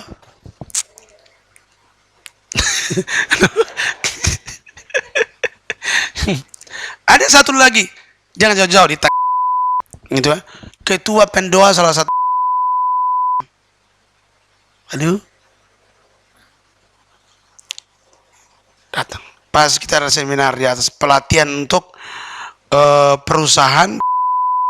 Jadi kesurupan. Akhirnya presiden direkturnya bilang begini. Udahlah, daripada nanti begitu kesurupan kita telepon pendeta lagi di luar negeri, yang dalam negeri kalau lagi kacau kita repot lagi. Akhirnya mereka minta, Pak kalau begitu latihlah kami. Jadi mulai dari presiden direktur sampai bawahan itu ada orang-orang Kristen semua, kepala personel, ya kepala bagian, kepala semua. 3 hari full dilatih di Puncak. 2 puasa di sana 3 hari, pagi sampai malam, nyambung lagi pagi gitu sampai malam terus, kasih pelajaran full sekolah doain, latih mereka untuk bisa usir setan. Habis itu kali berikutnya untuk orang-orang Kristen semua ya, itu juga di Puncak, jadi perusahaan yang atur semua, biaya semua, lalu bagus kalau ada bos begitu ya, perusahaan semua aja orang Kristen semua, dengan tujuan supaya kalau ada kesurupan berarti orang Kristen di dalam sudah bisa handle. Karena kalau kesurupan itu kan ternyata waktu kesurupan itu banyak yang dari agama seberang, tapi juga ada orang Kristen juga yang kesurupan. Nah, jadi akhirnya bosnya bilang, wah kita sama saja nih, Kristen sama ini juga sama, dua-duanya kesurupan, lebih baik latih. Jadi kita latih, puji Tuhan, berjalan waktu akhirnya mereka kasih satu tempat lagi, rumah tempat rehabilitasi dari perusahaan itu sendiri. Dan makanya Pak Berto sama Ibu Meti yang tangani itu. Jadi kalau ada kesurupan bawa ke rumah pemulihan, perusahaan yang kasih semua. Luar biasa kan? Hanya karena gara-gara punya beban doa, perusahaan kasih rumah kan, mantap. Ntar tiba-tiba dia kasih pesawat lagi kan keren amat. Jadi doa itu sangat besar kuasanya di situ. Nah, dengan demikian kan artinya orang-orang yang saudara-saudara kita yang seberang, dia bisa lihat bahwa memang nama Yesus kok begitu luar biasa ya. Sampai ada yang bilang begini, Pak, mereka udah panggil yang dari seberang, panggil Pak datang. Ada yang bilang begini, Pak, udah kami sebut, mereka sudah sebut ayat ini, tapi tidak bisa juga. Gitu. Jadi kadang ayat bisa tidak tahu apa lagi. Tapi kesempatan itu kan anak Tuhan bisa mendoakan. Nah ini, jadi saya percaya bahwa kalau kita bisa lakukan doa ini dengan baik, sangat bisa jadi berkat. Nah, tingkat penguasa ini sering bisa dia masuk lewat benda-benda media. Kuntilanak ini bisa lewat benda media, seperti masuk lewat susuk, masuk lewat pisau keris, masuk lewat cincin, lewat apa lagi? Semua benda-benda tertentu setan ini bisa masuk ke dalam media-media itu. Jadi begitu dibaca mantranya apa semua masuk dia. Gitu. Termasuk kalau susuk itu kenapa bisa masuk dalam tubuh? Nanti pulang saudara tes, masukkan jarum di dalam tubuh saudara, kira-kira sakit atau tidak? 3 hari pasti bengkak, lalu keluar nanah, betul nggak? Nah, pasti itu. Wah itu perinya bukan main. Nah, sedangkan susuk ada yang saya temukan ada sudah 30 tahun dalam tubuhnya, nggak ada masalah. Aduh, itu. Padahal kalau kita pegang begini itu ada jarumnya itu. Kalau di kampung kan orang pakai jarum benang. Di sini baru ada yang pakai emas, permata, intan, apalagi macam-macam ya. Tuh kadang di sini dikasih, di sini dikasih, di sini dikasih. Dulu ada satu keluarga datang, pasang di sini dia punya susuknya di sini, di sini, di sini, di sini. supaya dia tawar barang itu orang bisa belanja, mulut manis, ngomong wah gitu, sini sini sini sini gitu. Jadi terakhir sudah masalah sudah tambah banyak. Jadi begitu dia pakai susuk di sini gitu, masalah pergi lagi ke dukun dipasang lagi di sini, ada masalah pergi lagi dipasang di sini, masalah lagi di sini. Akhirnya lama kelamaan dia pergi lagi, dukun bilang begini, kau bawa air putih ini kasih suamimu. Suaminya minum, linglung suaminya. Jadi suami istri datang ke gereja, suaminya linglung. Datang minta didoakan. Dalam hati saya, sudah babak belur baru cari Tuhan. Jadi pakai susuk itu berat loh. Kuntilanak yang masuk dalam tubuh orang itu. Kadang-kadang dukun itu tipu. Kalau pakai emas, kalau emas yang berapa karat gitu kan, atau berlian, jangan saudara. Entar nanti dia masukkan, itu kan gini tiba-tiba dia oles begini, bilang sudah selesai, tahu dia ada di tangannya dia bawa. Nanti dia ganti yang lain. Ditanya, udah selesai, udah masuk gitu kan dia. Tapi kalau jarum biasa dia tunjukkan nih jarum gitu, udah ada itu jarumnya. Ada yang mau didoain pelepasan, dia rongseng tubuhnya. Ini jarum semua 6 di sini. Oh, bandelnya bukan main. Gitu. Wah, itu terlalu bandel. Ini 6. Saya bilang begini, kau pergi lagi pasang 6 di belakang, kau jadi antikris. Jadi kalau masuk itu jarum memang kelihatan. Tapi ada yang datang, Pak, dulu saya pakai susuk. Oh gitu. Terus apa? Emas. Terus bagaimana? Di mana? Di sini katanya. Tapi nggak ada lagi. Wah, ngomong kosong itu. Dukun dia begini, dia ambil itu. Jadi banyak hal loh. Ternyata ditipu-tipu loh. Nah, baik. Nah, roh ini saudara jahat. Yang jahat itu yang kalau kadang dia menyerupai yang manis, apa itu yang gitu. Kalau yang seperti itu dia menaburkan tugasnya untuk roh perzinahan. Tapi kalau yang jahat itu berat. Itu kematian, roh kematian. Nah, makanya biasa dibilang kuntilanak sambar orang. Nah, untuk yang jahat punya, itu yang modelnya seperti persis itu yang lorong Casablanca itu, rambutnya orak-orakan, giginya berdarah. Nah, itu yang jahat punya. Nah, kalau yang jahat punya ada lagi pemimpinnya, pemimpin daripada kelompok roh maut. Itu sudah dibawa yang disebut roh maut. Tapi pemimpinnya, wah itu lebih seram lagi. Dan roh-roh yang seperti ini, kuntilanak yang jahat, itu di satu pulau atau satu wilayah jarang ditemukan. Tidak semua pulau ada, atau tidak semua daerah ada. Mereka sangat jarang ditemukan. Dan kalau dukun bertapa ke arah yang seperti ini, dukun pun dia bisa makan. Halo? Waktu turun ke Nias, waktu sekolah doa habis selesai, lalu saya bilang begini, mereka bilang ada tempat yang paling angker, santet yang paling ngeri, orang paling takut. Saya bilang bawa saya ke situ. Lalu kami pakai 3 mobil ke sana, sampai di sana kita bikin acara KKR. Begitu sampai langsung Tuhan buka mata, saya lihat sebelah sana itu ada kuntilanak yang putih yang seringkali dukun-dukun ambil untuk pengobatan, untuk segala macam, menolong orang. Tapi yang di sana hitam punya itu jahat. Kalau dia turun di kampung ini pasti ada yang mati. Oh, sebelum saya khotbah, lalu saya kasih tahu, kampung ini orang kuat setannya ada. Yang sana itu kuntilanak putih, biasanya diambil oleh dukun-dukun. Kalau yang sana itu jahat punya, biasa kalau dia turun di kampung ini ada yang mati. Lalu Bapak Camat bangun berdiri karena belum ibadah, belum khotbah, Bapak Camat bangun berdiri. Pak Pendeta, itu benar sekali. Itulah masalah kampung ini. Yang Bapak bilang yang sana itu kami paling takut itu. Itu yang setan kuntilanak hitam itu kami paling takut. Kalau dia turun di sini tiap minggu itu paling bisa 3 orang mati. Kalau roh itu sudah turun. Lalu camat bilang begini, tolong doakan kami dan kalau bisa sering-seringlah datang ke sini. No. Sering-sering, tapi duk kita masalah tiket ya sering-sering. Jadi akhirnya kami doa, habis doa selesai, ada satu anak perempuan kecil berdiri di situ. Lalu Tuhan bilang dia pernah dibawa oleh kuntilanak yang putih di sana itu, dibawa lari. Saya panggil anak itu datang, ya kau sini. Mana orang tuamu? Panggil orang tua di sana. Kau pernah dibawa lari sama kuntilanak ya? Nangis dia. Orang tuanya datang, rangkul anaknya. Mamanya bilang begini, betul Pak Pendeta. 2 minggu dia dibawa lari sama kuntilanak yang Bapak bilang putih di sana.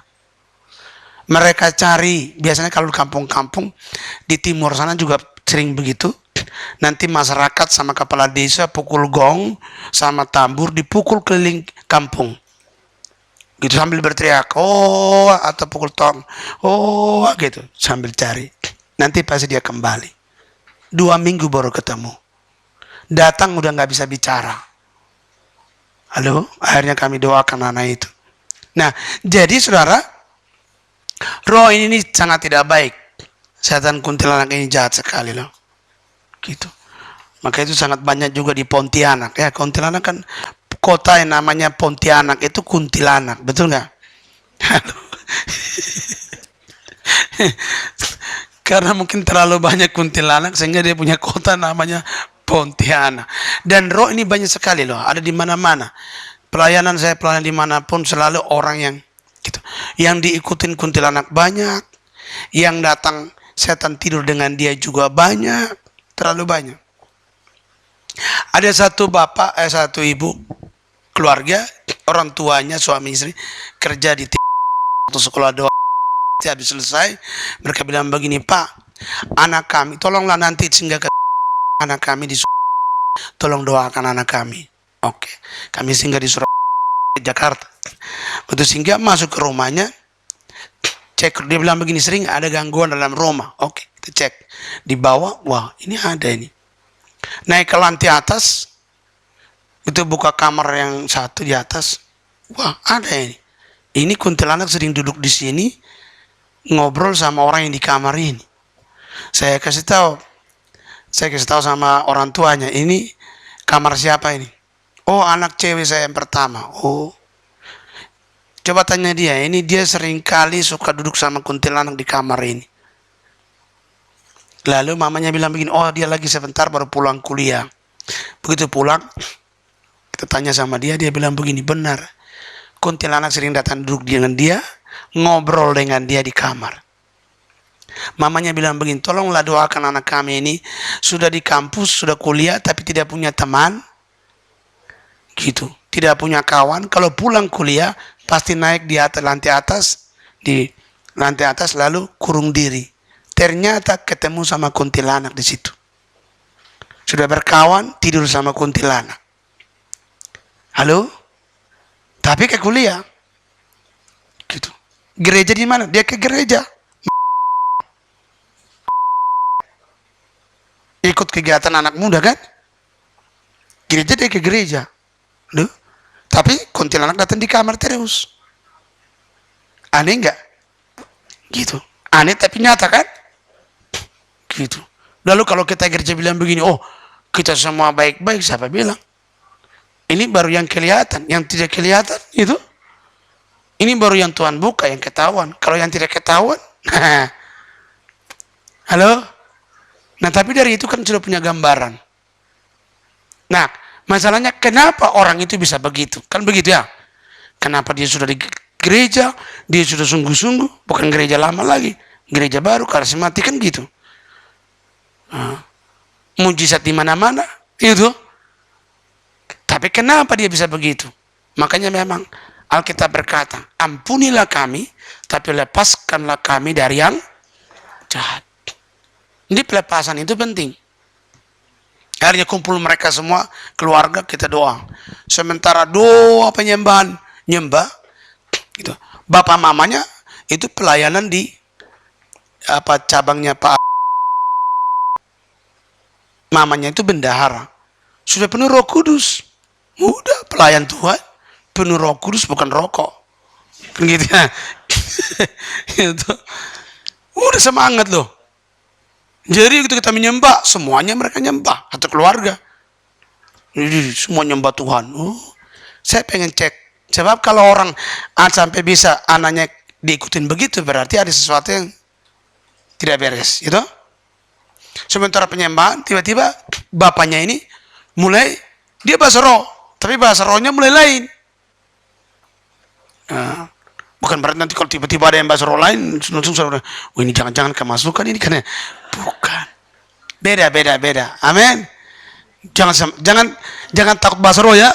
Halo, bahasa roh saja. Jadi gitu, dia tiba-tiba, apa ini?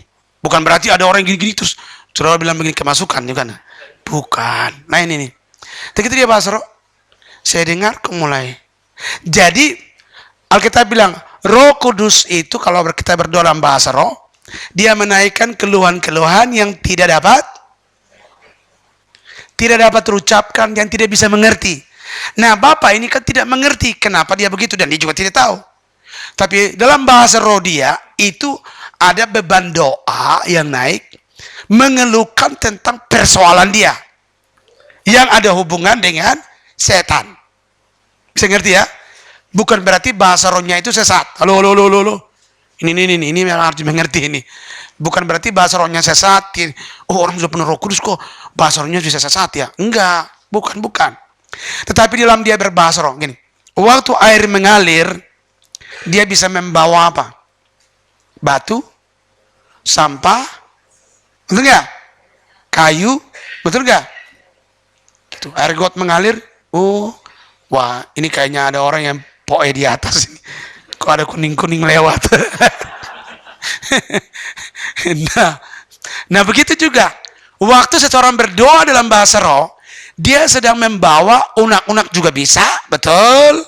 Iya tuh, keluar semuanya. Oh, ini ada pisang goreng keluar. Nah, jadi waktu saya dengar, kayaknya ada sesuatu ini. Bahasa rohnya mulai agak gini. Oh. Sudah. Saya makin serius untuk tanya Tuhan, kenapa ini? Ada beban apa ini? Karena orang itu juga tidak tahu, tapi Roh Kudus tahu. Jadi kita juga tidak bisa persalahkan orang itu. Tapi Roh Kudus sedang tahu, naikkan keluhan-keluhan yang tidak bisa diucapkan atau tidak dimengerti. Sementara gitu, tidak lama Tuhan pertunjukkan ada cincin emas, mata merah, warna merah dia punya itu. Batunya warna merah di 5 itu. Oh, lalu tiba-tiba Tuhan bilang begini, dia simpan cincin itu ada kuasa gelapnya. Oh, udah, kita berhenti bahasa roh, saya tanya, Pak, Bapak punya cincin emas mata merah itu apa? Merah di 5. Tapi yang mungkin ada banyak cincinnya, karena namanya cincin pasti mungkin banyak orang, apalagi yang banyak kan. Tapi yang modelnya begini, pinggirnya begini, gini, saya terangkan gini, yang model begini ya Pak, gitu.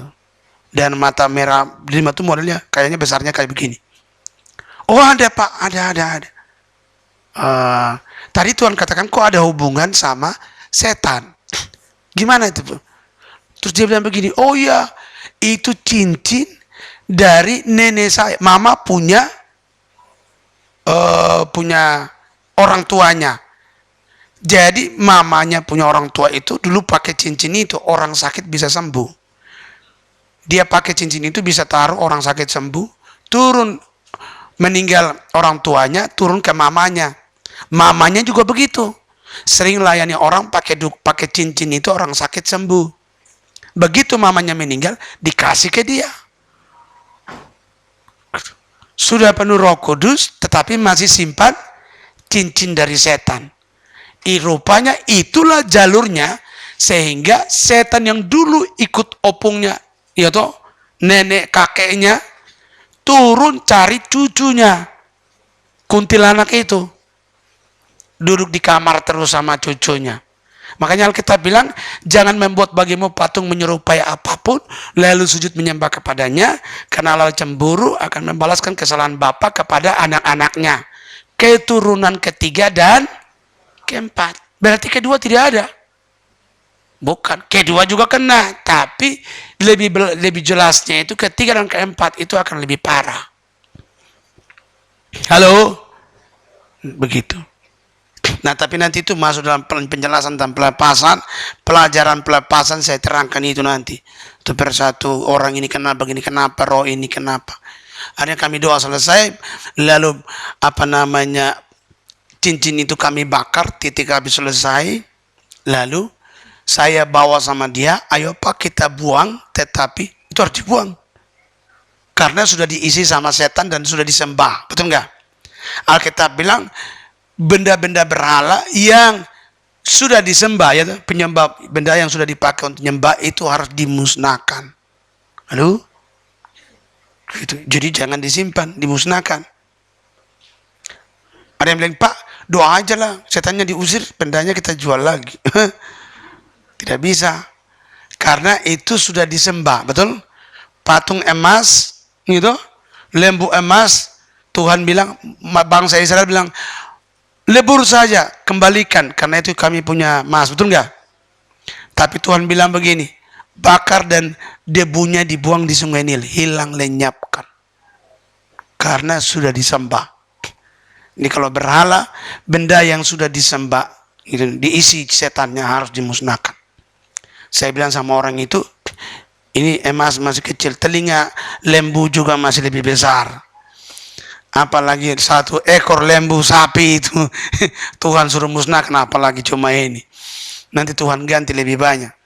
Dan dia bakal habis selesai, saya suruh dia, ayo kita pergi ke tempat yang sungai yang apa itu, yang memang kotor sekali, yang orang tidak bisa ambil, kita buang di situ. Saya bilang, ini cincin Bapak, sekarang Bapak buang sendiri. Jadi kalau saudara layani orang, kalau dia punya cincin atau benda-benda yang mahal, jangan saudara yang bawa pulang, saudara yang buang. Jangan. Nanti sekali waktu, setelah saudara sukses, dia akan bilang begini, setan akan pakai dia lagi. Lalu bilang begini, itu Pak Pendeta sudah beli motor baru, jangan-jangan itu emas dulu dia jual itu. Kok tiba-tiba dia punya motor baru? Nah, akhirnya jadi batu sandungan kan?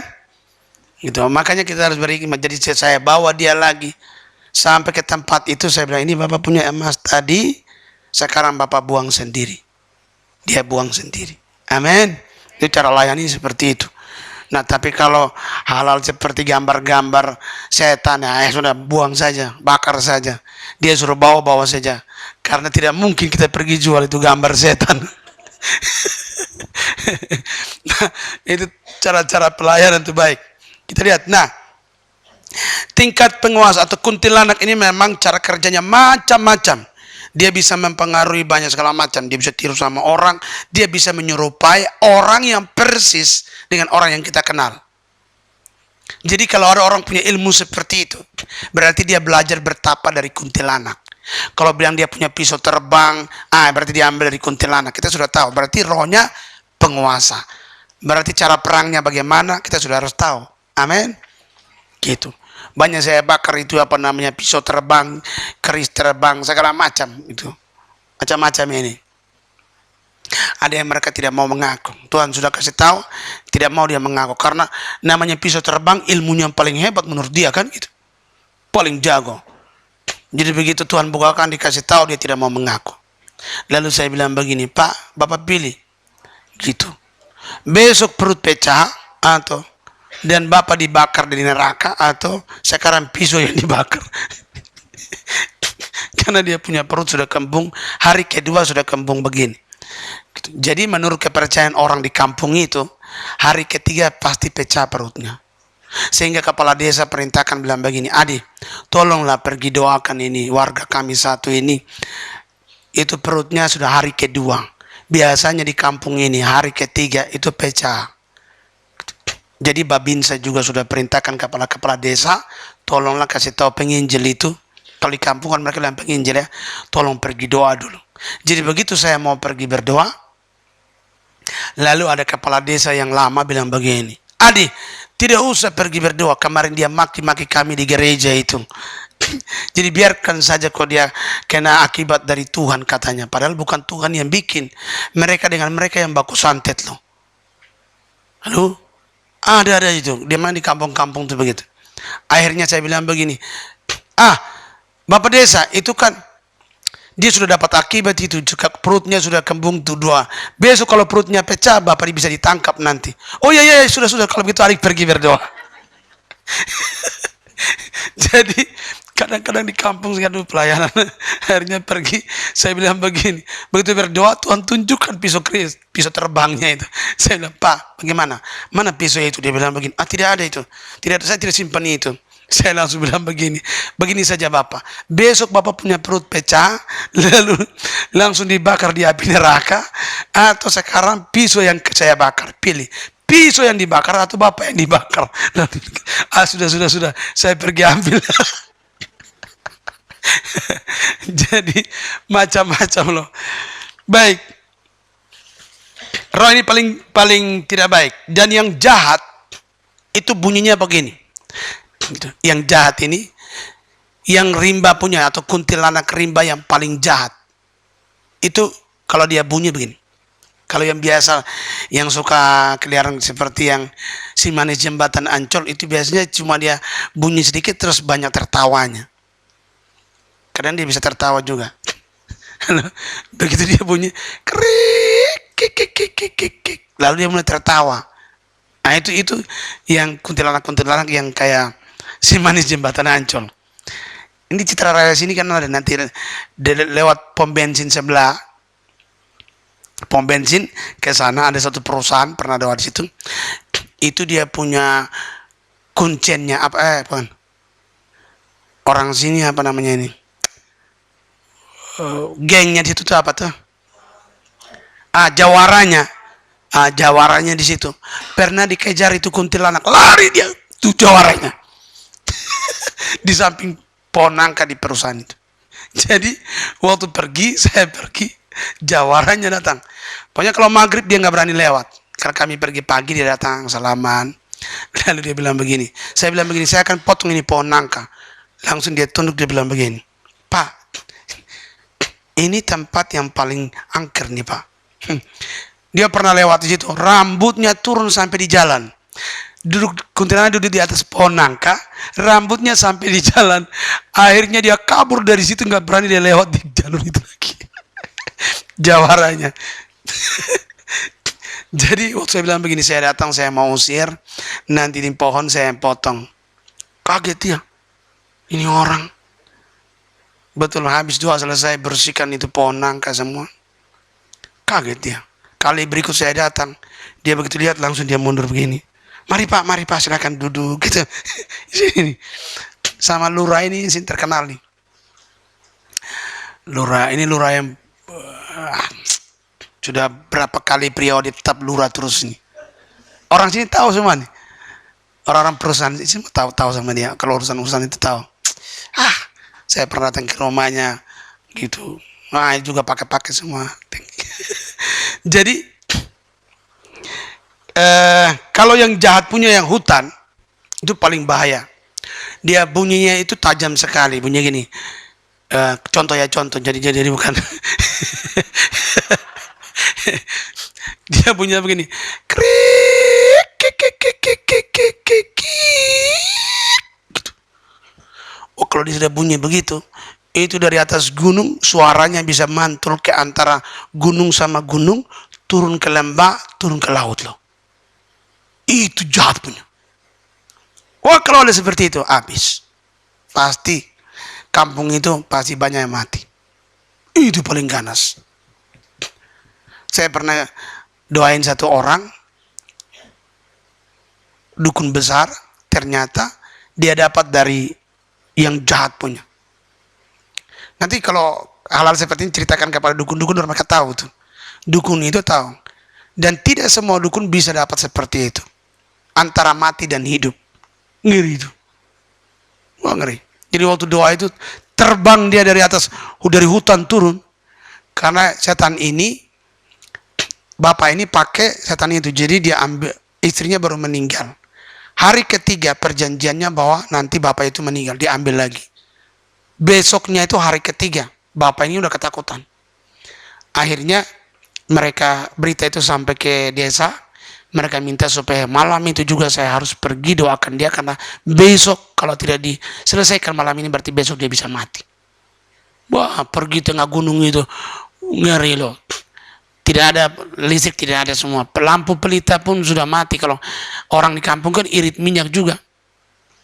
Jadi habis selesai makan langsung lampu semua mati, gelap gulita loh. Cuma bintang-bintang di langit. Waduh, sudah begitu sunyi sepi, dinginnya bukan main, lebih dingin dari puncak. Udah begitu tiba-tiba dia bunyi dari tengah gunung turun. Wih, saya mulai, aduh Tuhan, berarti benar ini setan mulai datang. Gara-gara saya sudah doakan bapak ini, dia ngamuk di hutan. Turun dia. Dia cari siapa yang berdoa. Nah, setan kan begitu. Kalau kita doa pelepasan sama orang, nanti dia cari siapa yang berdoa. Halo? Halo? Makanya siap-siap.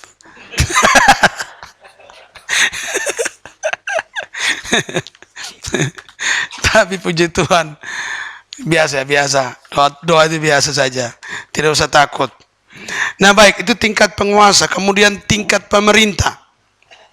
Daerah kekuasaan yang menguasai bangsa negara, yang mengatur tata susunan organisasi kerajaan setan di bumi. Tugasnya adalah mengatur dan memerintah. Iblis bekerja di balik pemimpin Persia dan Yunani. Waktu Daniel berdoa, ternyata saudara, roh jahat yang berkuasa atas satu negara, Persia dan Yunani, Persia menghalangi doa Daniel. Betul? Nah ini, jadi penguasa-penguasa pemerintah ini, pemerintah di udara, itu selalu menghalangi rencana Tuhan buat gereja. Jawaban-jawaban doa kita berdoa, kehendak Tuhan harus terjadi buat satu negara, satu bangsa, satu daerah. Setan ini yang menghalangi, pemerintah di udara. Jadi pemerintah-pemerintah yang mengatur, kemudian mereka lah yang mengatur sehingga merubah undang-undang, aturan-aturan dirubah, itu semua aturan ini. Pemerintah. Nah, sebab itu gereja harus melakukan peperangan rohani. Kalau sampai undang-undang dirubah seperti sekarang kan, kita punya undang-undang mau dirubah begini, mau ditaruhkan ke segala macam. Nah itu. Ini sudah pasti pekerjaan roh-roh seperti ini. Jadi gereja harus cepat, kita harus cepat jeli melihat keadaan dan harus lakukan apa? Peperangan rohani. Tidak bisa kita juga turun demo, tidak bisa. Kita turun peperangan rohani. Doa sungguh-sungguh. Karena di Alkitab sudah menjelaskan mendetail. Ini kalau kita jelaskan mendetail memang jelas. Bahwa memang ada setan yang menghalangi. Dia membuat supaya dibuat undang-undang yang betul-betul pro kepada setan. Bukan kepada hal yang baik. Nah, baik. Dan roh-roh ini sering menyerupai seperti orang-orang atau pemerintah-pemerintah zaman dulu. Sehingga ada orang bilang begini, dia bisa ketemu Bung Karno masih hidup, betul? Ada yang seperti itu kan? Titisan, orang-orang titisan kalau dia bisa ngomong dan sebagainya. Nah, waktu lalu ada seorang wanita yang sudah ditentukan untuk dikawinkan dengan Nyirat Cirebon. Ilmu-ilmu yang terkenal itu dari Cirebon. Banten itu adik kakaknya itu adalah Cirebon ya, secara ilmu kuasa gelap. Halo? Tahu nggak tuh? Tidak tahu. Nah, jadi saudara, dia mau dikawinkan dengan Nyirat. Padahal Nyirat ratu dulu yang memang dengan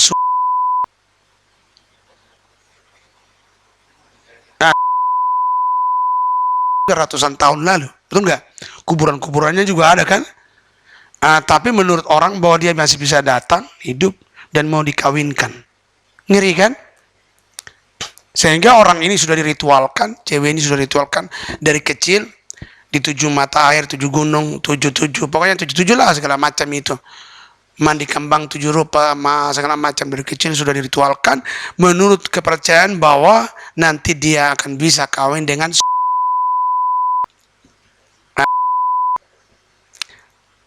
kali itu. Nah, kalau ada tahu apa lagi tuh. Nah, karena banyak hal yang kita layani jadi akhirnya, tapi puji Tuhan, akhirnya setelah dia besar, dia sudah kuliah apa bla bla bla, dia berusaha lepas dari itu. Dan hampir setiap malam selalu setan datang sama dia, tidur sama dia. Halo, ngeri loh. Dari situ dia, kenapa kok hidup dia seperti itu? segala macam jenis setan. Ada yang model seperti sunan-sunan, laki-laki yang ganteng segala macam, orang bilang seperti apa, datang sama dia, ngalami seperti itu. Akhirnya dia berusaha untuk lepas dari itu selama 12 tahun, tapi tidak bisa. Dia sudah pergi dengan dukun-dukun di Jawa dengan segala macam supaya minta dilepaskan, tidak bisa. Mereka bilang ini terlalu tinggi. Puji Tuhan, datang di gereja, didoakan, Tuhan pulihkan semuanya. Itu kita penyembahan, Tuhan kasih tahu semua. Lalu Tuhan saya kasih tahu, kau begini, Tuhan katakan kamu begini ya. Tidur sama ular seperti batang kelapa loh. Jadi setan itu bisa menyerupai kayak ular, tidur dengan dia, bisa berubah jadi laki-laki ganteng segala macam. Akhirnya dilepaskan, dipulihkan. Sekarang jadi anak Tuhan. Dia dari seberang. Halo? Nah, dia bilang begini, habis itu dia pernah WA bilang begini, Pak terima kasih. 12 tahun saya nggak bisa lepas, tapi puji Tuhan, dalam Yesus saya dibebaskan. Dari seberang loh.